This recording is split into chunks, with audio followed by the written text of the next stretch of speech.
بسم اللہ الرحمن الرحیم۔ السلام علیکم ورحمۃ اللہ وبرکاتہ۔ سائنس بھی محمد صلی اللہ علیہ وسلم کا پتہ پوچھ رہی ہے۔ نبی کریم صلی اللہ علیہ وسلم نے بیت الخلاء میں تھوکنے سے کیوں منع فرمایا؟ سائنس نے جب اس پر تحقیق کی تو کیا حیران کن انکشاف ہوا۔ پاکستانی لازمی جان لیں، میں نے برسوں پہلے انگریزی کی کسی طبی کتاب میں بہترین زندگی کے 40 بہترین اصول پڑھے تھے۔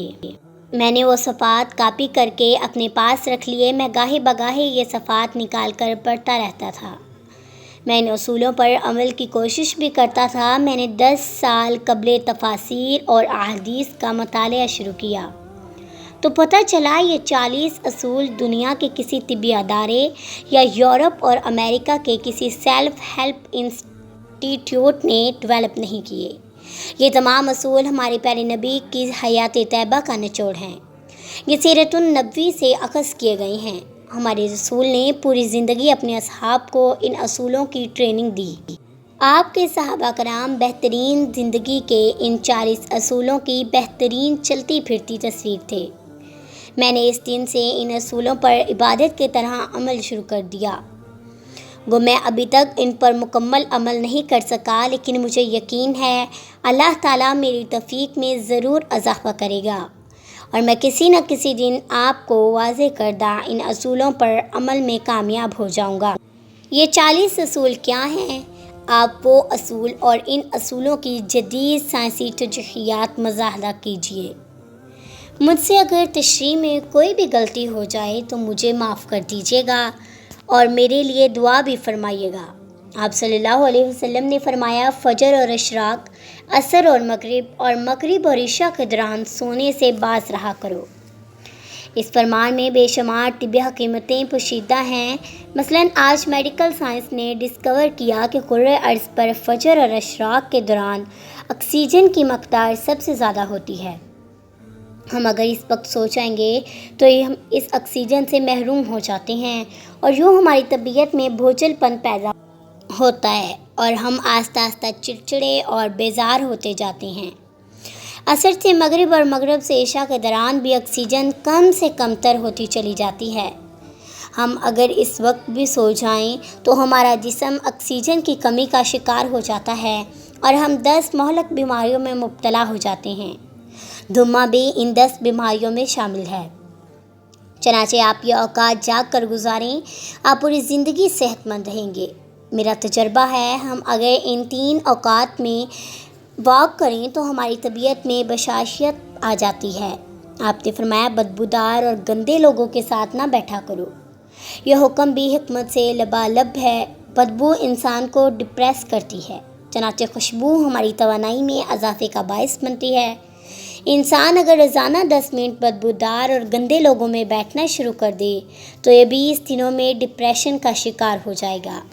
ہمارے رسول نے ہمیں شاید اسی لیے بدبودار لوگوں سے پرہیز کا حکم دیا۔ آپ بھی یہ کر کے دیکھیں، آپ کا مزاج بدل جائے گا۔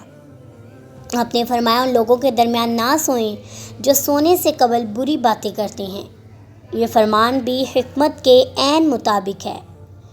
آج سائنس نے ڈسکور کیا ہے کہ نیند سے قبل ہماری آخری گفتگو ہمارے خوابوں کا موضوع ہوتی ہے اور یہ خواب ہمارے اگلے دن کا موڈ طے کرتے ہیں۔ ہم اگر برا سن کر سوئیں گے تو ہم برے خواب دیکھیں گے اور ہمارے برے خواب ہمارے آنے والے دن کا موڈ بن جائیں گے۔ ہم خوابوں کے طے کردہ موڈ کے مطابق دن گزارتے ہیں۔ چنانچہ نیند سے قبل ہماری آخری محفل اچھی ہونی چاہیے تاکہ ہمارا اگلا دن اچھا گزرے۔ فرمایا، تم بائیں ہاتھ سے نہ کھاؤ۔ یہ فرمان بھی عین سائنسی ہے۔ ہمارے دماغ کے 2 حصے ہیں، دایاں اور بایاں۔ دایاں حصہ مثبت اور بایاں منفی ہوتا ہے۔ ہم جب اپنے جسم کو دائیں ہاتھ سے فٹ کرتے ہیں تو ہماری مثبت سوچ مضبوط ہوتی ہے اور جب ہم اپنے بدن کو بائیں ہاتھ سے کھلاتے ہیں تو ہماری منفی سوچ طاقتور ہوتی چلی جاتی ہے۔ آپ مشاہدہ کر لیں، آپ کو بائیں ہاتھ سے کھانے والے اکثر لوگ منفی ملیں گے۔ یہ آپ کو ہمیشہ شکوہ، شکایت، غیبت اور دوسروں کو نقصان پہنچاتے نظر آئیں گے۔ فرمایا، منہ سے کھانا نکال کر نہ کھاؤ۔ یہ فرمان بھی سائنس سے درست ثابت ہوتا ہے۔ ہمارے منہ میں 10 کروڑ سے 1 ارب تک بیکٹیریا ہوتے ہیں۔ یہ بیکٹیریا یا مہلک جراثیم بن جاتے ہیں۔ یہ جراثیم ہمارے کھانے میں مل جاتے ہیں۔ یہ کھانا معدے میں جاتا ہے تو معدے کے جراثیم کو مار دیتے ہیں، یوں یہ ختم ہو جاتے ہیں۔ لیکن جب ہم جراثیم ملے کھانے کو منہ سے نکال لیتے ہیں تو ان جراثیم کو آکسیجن مل جاتی ہے۔ یہ آکسیجن سیکنڈ کے 1000ویں حصے میں ان جراثیم کی تعداد کھربوں تک پہنچا دیتی ہے۔ یہ جراثیم معدے کے غدودوں سے بھی طاقتور ہوتے ہیں۔ ہم جب منہ سے نکلے لقمے کو دوبارہ منہ میں رکھتے ہیں تو یہ لقمہ معدے میں پہنچ کر زہر بن جاتا ہے اور یہ زہر ہمارے پورے نظام ہضم کو تباہ کر دیتا ہے۔ آپ کو زندگی میں کبھی کوئی ایسا شخص صحت مند نہ ملے گا جسے منہ سے لقمہ نکال کر کھانے کی عادت ہو، جبکہ آپ کو ہونٹ بھینچ کر اور آواز پیدا کیے بغیر کھانے والے لوگ ہمیشہ صحت مند ملیں گے۔ ہمارے رسول نے فرمایا، ہاتھ کے کڑاکے نہ نکالا کرو۔ سائنس کا کہنا ہے ہم میں سے جو لوگ انگلیوں کے کڑاکے نکالتے رہتے ہیں ان کے جوڑ کھلنا شروع ہو جاتے ہیں اور یہ جوڑ آرتھرائٹس کا شکار ہو جاتے ہیں۔ یہ جوڑوں کے درد کی شکایت بھی کرتے ہیں۔ فرمایا، جوتا پہننے سے پہلے قبل اسے جھاڑ لیا کرو۔ ہماری زندگی کے عام واقعات میں کیڑے مکوڑے، بچھو، چھپکلیاں، چھوٹے سانپ اور بیڑے ہمارے جوتوں کے اندر چھپ جاتے ہیں اور ہمارے جوتوں کے اندر پناہ لیتے ہیں۔ ہمارے بچے بھی جوتوں میں کیل، کانٹے اور بلیڈ پھینک دیتے ہیں، چنانچہ ہم جب جوتا پہنیں تو ہمارے پاؤں زخمی ہو جاتے ہیں یا پھر ہمیں کیڑے مکوڑے کاٹ لیتے ہیں۔ لہٰذا جوتا پہننے سے قبل اسے جھاڑ لینا ہی ہمیشہ فائدہ مند ہے۔ فرمایا، نماز کے دوران آسمان کی طرف نہ دیکھو۔ یہ فرمان بھی درست ہے۔ آسمان میں ایک وسعت ہے، یہ وسعت ہمیشہ ہماری توجہ کھینچ لیتی ہے۔ ہم جب بھی آسمان کی طرف دیکھتے ہیں تو ہماری توجہ بڑھ جاتی ہے۔ ہمیں توجہ واپس لانے میں ٹھیک ٹھاک وقت لگتا ہے۔ نماز کے لیے یکسوئی درکار ہوتی ہے۔ ہم جب نماز کے دوران آسمان کی طرف دیکھتے ہیں تو ہم سجدہ اور رکوع بھول جاتے ہیں۔ چنانچہ حکم دیا گیا ہے کہ نماز کے دوران آسمان کی طرف نہ دیکھو۔ یہ فارمولہ تخلیقی کاموں کے لیے بھی اہم ہے۔ اگر لکھاری لکھتے، مصور تصویر بناتے اور موسیقار دھن بناتے ہوئے آسمان کی طرف دیکھ لے تو اس کا تسلسل ٹوٹ جاتا ہے، یہ اپنا کام مکمل نہیں کر پاتا۔ شاید یہی وجہ ہے کہ دنیا کا زیادہ تر تخلیقی کام بند کمروں میں مکمل ہوا۔ یہ کھلی فضا میں پروان نہیں چڑھا۔ پیتھون کی سمفیاں ہوں، دوانچی کا لسٹ سپر ہو یا کوئی بھی کام ہو تو وہ بند کمرے میں تخلیق ہوا۔ آپ تخلیق کا آئیڈیا لینا چاہتے ہیں تو آپ کھلے آسمان کے نیچے کھلی فضا میں واک کریں۔ آپ آئیڈیا سے مالا مال ہو جائیں گے۔ لیکن اگر آپ ان آئیڈیا پر کام کرنا چاہتے ہیں تو پھر آپ کمرے میں بند ہو جائیں، آپ کمال کر دیں گے۔ آپ کو انبیاء، اولیاء اور بزرگان دین بھی بندگاروں میں مراقبے کرتے ملیں گے۔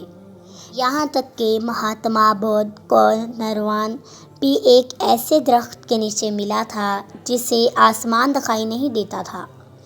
وہ درخت اتنا گھنا تھا کہ وہ بارش تک روک لیتا تھا۔ آپ نے فرمایا، رفع کی حاجت کی جگہ ٹوائلٹ میں مت تھوکو۔ یہ حکم آپ اندر 2 حکمتیں رکھتا ہے۔ ٹوائلٹ میں تھوکنے سے بعد میں آنے والوں کو تکلیف ہوتی ہے اور دوسرا، ٹوائلٹس میں لاکھوں قسم کے جراثیم ہوتے ہیں۔ ہم جب تھوکنے کے لیے منہ کھولتے ہیں تو یہ جراثیم ہمارے منہ میں پہنچ جاتے ہیں۔ یہ ہمارے لعاب دہن میں پرورش پاتے ہیں، یہ معدے اور پھیپھڑوں میں پہنچتے ہیں اور پھر ہمیں بیمار کر دیتے ہیں۔ آپ کو یہ جان کر حیرانی ہوگی، ہماری ناک جراثیم کو پھیپھڑوں تک نہیں جانے دیتی۔ ہماری ناک سے صرف کیمیکلز جسم میں داخل ہوتے ہیں۔ جراثیم زیادہ تر منہ سے بدن میں اترتے ہیں اور ان کا بڑا سورس ٹوائلٹس ہوتے ہیں۔ چنانچہ آپ ٹوائلٹ میں لمبی لمبی سانس لینے، تھوکنے، گانا گانے، آوازیں دینے اور موبائل فون پر بات کرنے سے پرہیز کریں اور آپ کی صحت اچھی رہے گی۔ آپ نے فرمایا، لکڑی کے کوئلے سے دانت صاف نہ کرو۔ ہم میں سے بے شمار لوگ کوئلے سے دانت صاف کرتے ہیں۔ کوئلے سے ہماری دانت وقتی طور پر تو چمک جاتے ہیں لیکن یہ بعد ازاں مسوڑے میں زخمی کر دیتے ہیں، دانتوں کی جڑیں بھی ہلا دیتے ہیں اور یہ منہ میں بو بھی پیدا کرتے ہیں۔ لکڑی کا کولا سیدھا سیدھا کاربن ڈائی آکسائڈ ہوتا ہے، یہ ہائیجینک بھی نہیں ہوتا۔